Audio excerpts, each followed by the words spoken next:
hysteroscopic feature, that is morphological characteristic of endometrial carcinoma. In 1989, Frank Lofer confirmed the diagnostic superiority of visual, that is hysteroscopic directed biopsy. He developed new terminology called as negative hysteroscopic view. The criteria for negative hysteroscopic view are good visualization of entire uterine cavity, no structural abnormalities of the cavity, uniformly thin homogeneous endometrium without variation in thickness, that is like in early proliferative phase or in postmenopausal patients. Tissue sampling is not recommended with negative hysteroscopic view.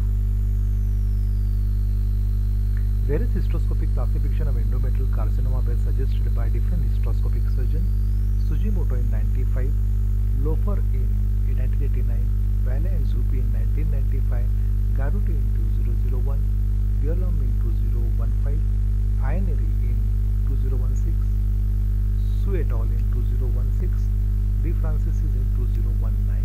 Depending upon the endometrial characteristic, that is general appearance of the endometrium, the surface of the endometrium which shows polypoid papillary irregular surface, necrosis, candy floss appearance or hyperintense white spot, the vascular pattern, the glandular pattern, the endometrium was divided into regular low-risk hyperplasia, high-risk hyperplasia or adenocarcinoma.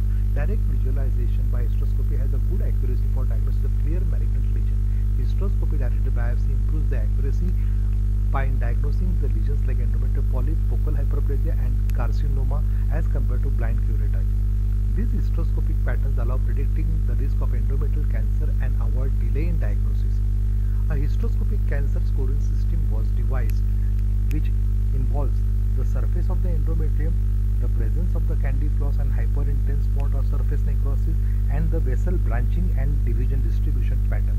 Each has been allotted 0.1. Now, this is the hysteroscopic scoring system, and this is gives a very good predictability and effectiveness in diagnosis of endometrial cancer. A score greater than or equal to 3 has a sensitivity specificity of 88.5 and 92.1%.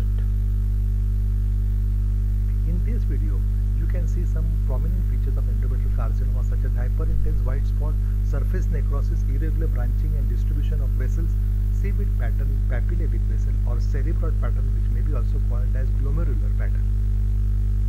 Now these three pictures, look at the second and third picture. The second picture shows glomerular pattern and the third picture shows pseudo hyperplastic pattern. Our patient shows the same, more or less same pattern. Now as you enter the cervix, we don't see any lesions in the cervix. As you go into the uterine cavity, various things are seen. A solitary swelling is seen arising from the fundus. The vascularity of the atrophic, this is the postmenopausal patient, and you can see the calcification on the posterior endometrial wall. You can see the stenosed blood vessel at the fundus. This is the calcification or dilated glands of the endometrium. Irregular surface, papillary, cerebroid or glomerular pattern. You can see the blood vessels on its surface.